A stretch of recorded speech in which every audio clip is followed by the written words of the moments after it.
This question comes from Derek, who wants to know if he could break the world just by hitting print on his home office setup. We've all had that fantasy your printer stops jamming for once and starts churning out crisp, legal tender, but would it actually matter to anyone but you?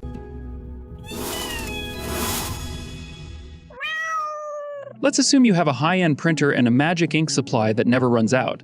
A standard 8.5 by 11-inch sheet of paper can comfortably fit $400 bills. If your printer is a real workhorse, managing one high-quality, double-sided page per minute, you'd be making about $400 every 60 seconds. If you keep that machine humming 24/7 by the end of the year, you'd have roughly $200 million. Now for you, that's life-changing. You're buying private islands, gold-plated cereal bowls, and maybe even a printer that actually works when you need it. But for the rest of the world, it's barely a rounding error. To understand why, we have to look at the scale of the money ocean.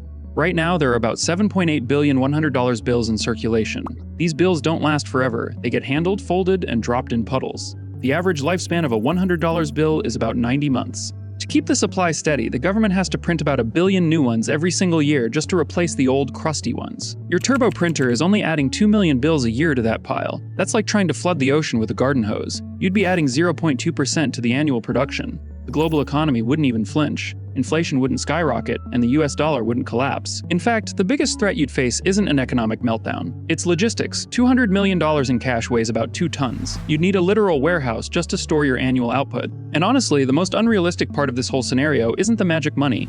It is the idea of a home printer running for an entire year without a single paper jam or low cyan error. So, you'd be incredibly rich, but the world would keep turning.